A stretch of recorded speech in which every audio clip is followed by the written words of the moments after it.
All of you. ಎಲ್ಲರಿಗೂ ಕೂಡ ಬೆಳಗಿನ ಶುಭೋದಯ. ನಾವಿವತ್ತು GPSTR 2017 GS ಅಂದರೆ ಜನರಲ್ ಸ್ಟಡಿ ಪತ್ರಿಕೆ ಬಗ್ಗೆ ನೋಡ್ತಾ ಹೋಗೋಣ. ಈ ಸಾಮಾನ್ಯ ಪತ್ರಿಕೆಯಲ್ಲಿ ಎಷ್ಟು ಅಂಕದ ಪ್ರಶ್ನೆಗಳಿರ್ತವೆ ಅಂದರೆ 150 ಅಂಕಗಳ ಪ್ರಶ್ನೆಗಳನ್ನು ಒಳಗೊಂಡಿರುತ್ತೆ. ಅದರಲ್ಲಿ ಸಾಮಾನ್ಯ ಕನ್ನಡ ಇರುತ್ತೆ, ಸಾಮಾನ್ಯ ಇಂಗ್ಲೀಷ್ ಇರುತ್ತೆ, ಸಾಮಾನ್ಯ ಜ್ಞಾನ ಅಂದರೆ ಕರೆಂಟ್ ಇವೆಂಟ್ಸ್ ಅಂತ ಹೇಳ್ಬೋದು, ಮತ್ತು ಶೈಕ್ಷಣಿಕ ಮನೋವಿಜ್ಞಾನ ಮತ್ತು ವಿಕಸನ ಬೋಧನಾ ವಿಧಾನ, ಮೌಲ್ಯ ಶಿಕ್ಷಣ, ಆರೋಗ್ಯ ಶಿಕ್ಷಣ, ಗಣಕಯಂತ್ರ, ಸಾಕ್ಷರತೆ ಇರುತ್ತೆ. ಅದರಲ್ಲಿ ನಾವಿವತ್ತು ಸಾಮಾನ್ಯ ಕನ್ನಡದ ಬಗ್ಗೆ ಬಂದಿರುವಂತಹ ಪ್ರಶ್ನೆಗಳನ್ನು ನೋಡ್ತಾ ಹೋಗೋಣ.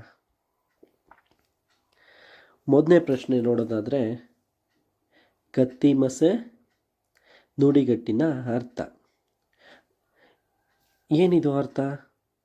ಇಲ್ಲಿ ಆಪ್ಷನ್ ನೋಡೋದಾದರೆ ಎ ಆಪ್ಷನಲ್ಲಿ ಕತ್ತಿ ಮಸೆಯೋದು ಅಂತ ಕೊಟ್ಟಿದ್ದಾರೆ, ಬಿ ಆಪ್ಷನಲ್ಲಿ ಸಮಯವನ್ನು ಸಾಧಿಸುವಂತ ಕೊಟ್ಟಿದ್ದಾರೆ, ಸಿ ಆಪ್ಷನಲ್ಲಿ ದ್ವೇಷವನ್ನು ಸಾಧಿಸುವಂತ ಕೊಟ್ಟಿದ್ದಾರೆ, ಅವಕಾಶ ತಪ್ಪಿಸುವಂತ ಕೊಟ್ಟಿದ್ದಾರೆ.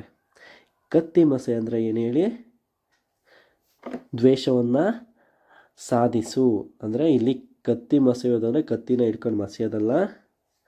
ಯಾವುದು? ಸಿ ಆಪ್ಷನ್ ಇರುವಂಥ ಆನ್ಸರ್ ದ್ವೇಷವನ್ನು ಸಾಧಿಸು ಇದೆಯಲ್ಲ, ಅದೇ ಈ ಮೊದಲನೇ ಕ್ವಶನ್ಗೆ ಉತ್ತರ ಆಗುತ್ತೆ. ಎರಡನೇ ಪ್ರಶ್ನೆ ನೋಡೋದಾದರೆ, ನವ್ಯ ಕಾವ್ಯದ ಪ್ರಮುಖ ಕವಿ ಅಂತ ಕೇಳಿದ್ದಾರೆ.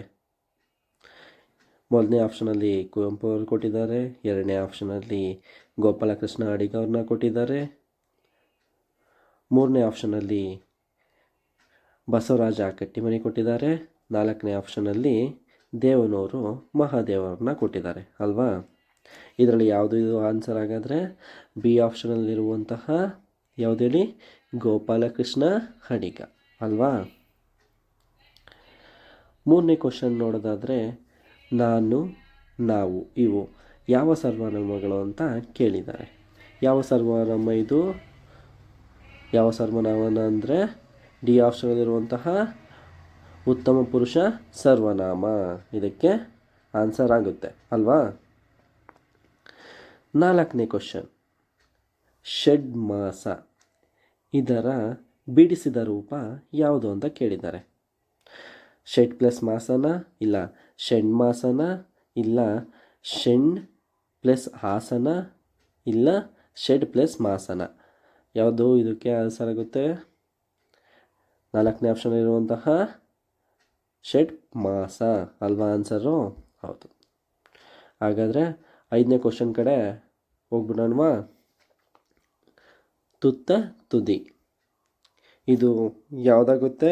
ಇದರಲ್ಲಿ ನುಡಿಗಟ್ಟು ಕೊಟ್ಟಿದ್ದಾರೆ, ಎರಡನೇ ಆಪ್ಷನಲ್ಲಿ ಜೋಡಿ ಪದ ಕೊಟ್ಟಿದ್ದಾರೆ, ಮೂರನೇ ಆಪ್ಷನಲ್ಲಿ ದ್ವಿರುಕ್ತಿಯನ್ನು ಕೊಟ್ಟಿದ್ದಾರೆ, ನಾಲ್ಕನೇ ಆಪ್ಷನಲ್ಲಿ ಅನುಕರಣ ಪದ ಅಂತ ಕೊಟ್ಟಿದ್ದಾರೆ. ಇದರಲ್ಲಿ ಆನ್ಸರ್ ಯಾವುದೇ ಆಗುತ್ತೆ ಹೇಳಿ? ದ್ವಿರುಕ್ತಿ. ದ್ವಿರುಕ್ತಿ ಅಂದರೆ ಎರಡು ಬಾರಿ ಉಚ್ಚರಿಸುವ ಪದಗಳಿಗೆ ಏನಂತಾರೆ?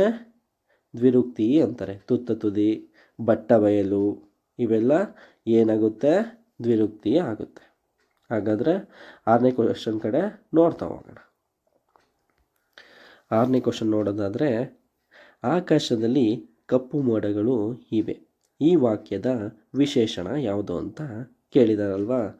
ಯಾವುದು? ಆಕಾಶ ಅಂತ ಕೊಟ್ಟಿದ್ದಾರೆ ಮೊದಲನೇ ಆಪ್ಷನಲ್ಲಿ, ಎರಡನೇ ಆಪ್ಷನಲ್ಲಿ ಮೋಡ ಅಂತ ಕೊಟ್ಟಿದ್ದಾರೆ, ಮೂರನೇ ಆಪ್ಷನಲ್ಲಿ ಕಪ್ಪು ಅಂತ ಕೊಟ್ಟಿದ್ದಾರೆ, ನಾಲ್ಕನೇ ಆಪ್ಷನಲ್ಲಿ ಇವೆ ಅಂತ ಕೊಟ್ಟಿದ್ದಾರೆ. ಯಾವುದು ಇದರಲ್ಲಿ ಆನ್ಸರು? ಕಪ್ಪು. ಯಾವುದು ಹೇಳಿ? ಕಪ್ಪು ಇದಕ್ಕೆ ಆನ್ಸರ್ ಆಗುತ್ತೆ. ಏಳನೇ ಕ್ವಶನ್ ನೋಡೋದಾದರೆ, 10ನೇ ಶತಮಾನದ ಪ್ರಮುಖ ಕಾವ್ಯ ಪ್ರಕಾರ ಯಾವುದು ಅಂತ ಹೇಳ್ತಾರೆ. ಯಾವುದು? ಚಂಪು ಕಾವ್ಯ ಪ್ರಕಾರ. 12ನೇ ಶತಮಾನದಲ್ಲಾದರೆ ವಚನ ಸಾಹಿತ್ಯ ಬರುತ್ತಲ್ವಾ? ಹಾಗಾದರೆ 10ನೇ ಶತಮಾನದಲ್ಲಿ ಕಾವ್ಯ ಪ್ರಕಾರ ಯಾವುದು ಅಂದರೆ ಚಂಪು ಕಾವ್ಯ ಪ್ರಕಾರವನ್ನು ನೋಡ್ಬೋದು. ಕನ್ನಡದ ಮೊದಲ ಗದ್ಯ ಕೃತಿ ಯಾವುದು? ಯಾವುದು ಕನ್ನಡದ ಮೊದಲ ಗದ್ಯ ಕೃತಿ? ಯಾವುದು ಹೇಳಿ? ಒಡ್ಡಾರಾಧನೆ. ಯಾವುದು ಹೇಳಿ? ಒಡ್ಡಾರಾಧನೆ ಕನ್ನಡದ ಮೊದಲ ಗದ್ಯ ಕೃತಿ ಯಾಗಿದೆ ಅಲ್ವಾ? ಈ ಕವಿರಾಜ ಮಾರ್ಗ ಮೊದಲ ಆಧಾರ ಗ್ರಂಥ, ಮೊದಲ ಲಕ್ಷಣ ಗ್ರಂಥ ಅಂತ ಹೇಳ್ಬೋದಾಗಿದೆ. ಆಯಿತಾ? ಈಗ 9ನೇ ಪ್ರಶ್ನೆ ಕಡೆ ಹೋಗ್ಬಿಡೋಣ ನಾವು. ಬೈಬೇಡ ಇದರ ಗ್ರಾಂಥಿಕ ರೂಪ ಯಾವುದು? ಮೊದಲನೇ ಆಪ್ಷನಲ್ಲಿ ನೋಡೋದಾದರೆ ಬಯ್ಯ ಬೇಡ ಅಂತನ, ಇಲ್ಲ ಬೈಯುವುದು ಅಂತನ, ಇಲ್ಲ ಬೈಬೇಡ ಅಂತನ, ಇಲ್ಲ ಬಯ್ಯ ಬೇಡ ಅಂತನ. 9ನೇ ಕ್ವಶನ್ಗೆ ಯಾವುದು ಹೇಳಿ ಆನ್ಸರು? ಡಿ ಆಪ್ಷನಲ್ಲಿರುವಂತಹ ಬಯ್ಯ ಬೇಡ ಇದು ಗ್ರಾಂಥಿಕ ರೂಪ ಆಗಿರುತ್ತೆ. ನಡು ಪ್ಲಸ್ ಅಗಲು ಇದು ಯಾವ ಸಮಾಸಕ್ಕೆ ಸೇರುತ್ತೆ? ಯಾವ ಸಮಾಸಕ್ಕೆ ಸೇರುತ್ತೆ ನಡು ಪ್ಲಸ್ ಅಗಲು? ಅಂಶಿ ಸಮಾಸ. ಮೊದಲನೇ ಆಪ್ಷನ್ ಇರುವಂತಹ ಅಂಶಿ ಸಮಾಸಕ್ಕೆ ಇದು ಸೇರುತ್ತೆ. 11ನೇ ಕ್ವಶನ್ ನೋಡೋದಾದರೆ ರಮೇಶ ಶಾಲೆಗೆ ಹೋಗುತ್ತಾನೆ, ಆದರೆ ಓದಲು ಬರೆಯಲು ಬರುವುದಿಲ್ಲ. ಈ ವಾಕ್ಯ ಯಾವ ವಾಕ್ಯ ಆಗಿರ್ಬೋದು? ಸಾಮಾನ್ಯ ವಾಕ್ಯನ, ಇಲ್ಲ ಸಂಯೋಜಿತ ವಾಕ್ಯನ, ಇಲ್ಲ ಮಿಶ್ರ ವಾಕ್ಯನ, ಇಲ್ಲ ವಿಶೇಷ ವಾಕ್ಯನ? ಇದು ಸಂಯೋಜಿತ ವಾಕ್ಯವಾಗಿದೆ. ಯಾಕಂದರೆ ರಮೇಶ ಶಾಲೆಗೆ ಹೋಗುತ್ತಾನೆ, ಆದರೆ ಓದಲು ಬರೆಯಲು ಬರುವುದಿಲ್ಲ. ಅಂದರೆ ಇಲ್ಲಿ ಎರಡು ಒಂದಕ್ಕೊಂದು ಸಂಯೋಜನೆ ಹೊಂದಿದೆ ಅಲ್ವಾ? ಅದಕ್ಕೇ ಇದು ಸಂಯೋಜಿತ ವಾಕ್ಯ ಅಂತ ಹೇಳ್ಬೋದು. 12ನೇ ಕ್ವಶನ್ ನೋಡೋದಾದರೆ ಕರ್ನಾಟಕದ ಕಬೀರ ಎಂದು ಖ್ಯಾತವೆತ್ತವರು ಯಾರು ಅಂತ ಕೇಳಿದ್ದಾರೆ. ಯಾರು ಈ ಕರ್ನಾಟಕದ ಕಬೀರ? ಯಾರು? ಪುರಂದರದಾಸರ? ಅಲ್ಲ. ಕನಕದಾಸರು? ಅಲ್ಲ. ವ್ಯಾಸರಾಯರು ಕೂಡ ಅಲ್ಲ. ಶಿಶುನಾಳ ಶರೀಫರು ಕರ್ನಾಟಕದ ಕಬೀರ ಅಂತ ಹೇಳ್ಬೋದಾಗಿದೆ. ಈಗ 13ನೇ ಕ್ವಶನ್ ಕಡೆ ಹೋಗ್ಬಿಡೋಣ. ಕನ್ನಡಿಗ ಈ ಪದದಲ್ಲಿರುವ ತದಿತ ಪ್ರತ್ಯಯ ಯಾವುದು ಅಂತ ಕೇಳಿದ್ದಾರೆ. ಯಾವುದು? ಅಡಿಗನ, ಇಲ್ಲ ಈಗನ, ಗಾನ, ಕನ್ನಡನ? ಇಲ್ಲಿ ಕನ್ನಡಿಗ ಪದದಲ್ಲಿರುವ ತದಿತ ಪ್ರತ್ಯಯ ಯಾವುದು? ಈಗ. ಯಾವುದು ಹೇಳಿ? ಈಗ ತದಿತ ಪ್ರತ್ಯಯವಾಗಿದೆ ಅಂತ ಹೇಳ್ಬೋದು. ದೇ ಜವರೇಗೌಡರ ಸಂಪಾದಿತ ತ್ರಿಪದಿ ಕೃತಿ ಯಾವುದು? ದೇ ಜವರೇಗೌಡ ಅವರ ಸಂಪಾದಿತ ತ್ರಿಪದಿ ಕೃತಿ ಗರತಿಯಾಡ, ಇಲ್ಲ ಜನಪದ ಕುಸುಮಾಂಜಲಿನ, ಇಲ್ಲ ಒಗಟುಗಳು ಅಂತ ಇದೆಯಾ ಅದ, ಇಲ್ಲ ಜನಪದ ಗೀತಾಂಜಲಿನ? ಇದರಲ್ಲಿ ಆನ್ಸರ್ ಯಾವುದಾಗುತ್ತೆ ಹೇಳಿ? ಜನಪದ ಗೀತಾಂಜಲಿ ದೇ ಜವರೇಗೌಡರ ಸಂಪಾದಿತ ತ್ರಿಪದಿಯ ಕೃತಿಯಾಗಿದೆ. ಆಯಿತಾ? ಅನುಸ್ವರ ವಿಸರ್ಗ ಇವು ಏನು? ಯೋಗವಾಕನ, ಸಂಧ್ಯಾಕ್ಷರನ, ಸ್ವರಗಳ, ಇಲ್ಲ ಗುಣಿತಾಕ್ಷರಗಳ? ಅನುಸ್ವರ ಮತ್ತು ವಿಸರ್ಗ ಯಾವುದಕ್ಕೆ ಬರುತ್ತೆ? ಯೋಗ ವಾಹಕಕ್ಕೆ ಈ ಅನುಸ್ವರ ಮತ್ತು ವಿಸರ್ಗವ ಬರುತ್ತೆ ಅಂತ ಹೇಳ್ಬೋದು. ಮರ್ಜನಾ ಪದದ ತದ್ಭವ ಯಾವುದಿದು? ಮರ್ಜನಾ ಪದದ ತದ್ಭವ ಮಾರ್ಜಕನ, ಇಲ್ಲ ಮಚ್ಚರನ, ಮಾರ್ಜಾಲನ, ಇಲ್ಲ ಮಜ್ಜನನ? ಮರ್ಜನ ಪದದ ತದ್ಭವ ಡಿ ಆಪ್ಷನಲ್ಲಿರುವ ಮಜ್ಜನ. ಇದು ಮರ್ಜನದ ತದ್ಭವ ರೂಪ ಆಗಿದೆ. ಹಾಗಾದರೆ 17ನೇ ಕ್ವಶನ್ ಕಡೆ ನೋಡ್ತಾ ಹೋಗೋಣವಾ? ಕ್ರಿಯಾಪದದ ಮೂಲ ರೂಪ ಯಾವುದು ಅಂತ ಕೇಳಿದ್ದಾರೆ. ಪ್ರಕೃತಿ ಅಂತ ಬರುತ್ತಾ, ಇಲ್ಲ ನಾಮ ಪ್ರಕೃತಿ ಅಂತ ಬರುತ್ತಾ, ಇಲ್ಲ ಧಾತು ಅಂತ ಬರುತ್ತಾ, ಪ್ರತ್ಯಯ ಅಂತ ಬರುತ್ತಾ? ಕ್ರಿಯಾಪದದ ಮೂಲ ರೂಪವನ್ನು ಏನಂತ ಕರೀತಾರೆ? ಧಾತು ಅಂತ ಕರೀತಾರೆ. ಕ್ರಿಯಾಪದದ ಮೂಲ ರೂಪವೇ ಧಾತು. 18ನೇ ಕ್ವಶನ್ ನೋಡ್ತಾ ಹೋಗೋಣ. ಮಾತ್ರಗಣ ಛಂದಸ್ಸಿಗೆ ಸೇರದ ಕಾವ್ಯ ಪ್ರಕಾರ ಯಾವುದು ಅಂತ ಕೇಳಿದ್ದಾರೆ ಅಲ್ವಾ? ಮಾತ್ರಗಣ ಛಂದಸ್ಸಿಗೆ ಸೇರದ ಕಾವ್ಯ ಪ್ರಕಾರ ಸಾಂಗತ್ಯನ ಇಲ್ಲ ರಗಳೇನ ಇಲ್ಲ ಷಟ್ಪದಿನ ಇಲ್ಲ ಕಂದಪದಿಯನ? ಇದು ಮಾತ್ರಗಣಕ್ಕೆ ಸೇರದ ಕಾವ್ಯ ಪ್ರಕಾರ ಯಾವುದು ಹೇಳಿ? ಸಾಂಗತ್ಯ ಅಂತ ಹೇಳ್ಬೋದು ಅಲ್ವಾ? 19ನೇ ಕ್ವಶನ್ ನೋಡ್ತಾ ಹೋಗೋಣವಾ? ಅನೇಕ ಉಪವಾಕ್ಯಗಳು ಒಂದು ಪ್ರಧಾನ ವಾಕ್ಯಕ್ಕೆ ಅಧೀನವಾಗಿದ್ದು ಉಪವಾಕ್ಯಗಳು ಮುಕ್ತವಾದಾಗ ಬಳಸುವ ಚಿಹ್ನೆ. ಯಾವುದನ್ನು ಬಳಸ್ತೀವಿ? ಅನೇಕ ಉಪವಾಕ್ಯಗಳು ಒಂದು ಪ್ರಧಾನ ವಾಕ್ಯಕ್ಕೆ ಅಧೀನವಾಗಿದ್ದು ಉಪವಾಕ್ಯಗಳು ಮುಕ್ತಾಯವಾದಾಗ ಬಳಸುವ ಚಿಹ್ನೆ ಏನಂತ ಕರಿತೀವಿ? ಅರ್ಧ ವಿರಾಮ ಅಂತ ಕರಿತೀವ, ಇಲ್ಲ ಅಲ್ಪ ವಿರಾಮ ಅಂತ ಕರಿತೀವ, ಪೂರ್ಣ ವಿರಾಮ ಅಂತ ಕರಿತೀರಾ? ವಾಕ್ಯ ವೇಷ್ಟನ ಚಿಹ್ನೆನ ಯಾವುದು? ಇದಕ್ಕೆ ಆನ್ಸರು ಅರ್ಧ ವಿರಾಮ ಅಲ್ವಾ? 20ನೇ ಕ್ವಶನ್ ನೋಡೋದಾದರೆ, ಭೀಮಾರ್ಜುನ ಬಿಲ್ವಿದ್ಯೆ ಕಲಿತರು. ಈ ವಾಕ್ಯದ ಶುದ್ಧ ರೂಪ ಯಾವುದು? ಭೀಮಾರ್ಜುನ ಬಿಲ್ವಿದ್ಯೆ ಕಲಿತನು. ಭೀಮಾರ್ಜುನರು ಬಿಲ್ವಿದ್ಯೆ ಕಲಿತರು. ಭೀಮಾರ್ಜುನರು ಬಿಲ್ವಿದ್ಯೆ ಕಲಿತರು.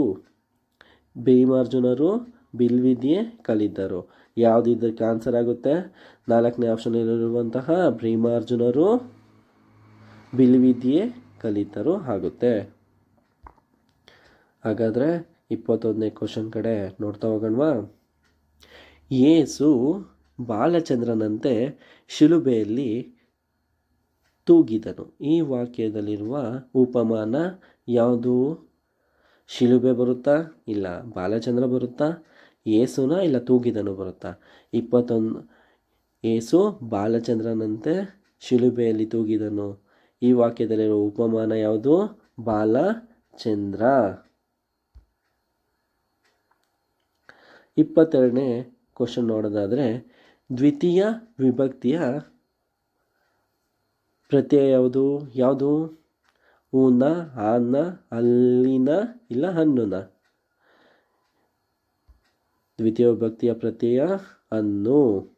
ಪ್ರಥಮ ವಿಭಕ್ತಿಯ ಪ್ರತ್ಯಯ ಪ್ರಥಮ ಹೂ, ದ್ವಿತೀಯ ಅನ್ನು ಅಲ್ವಾ?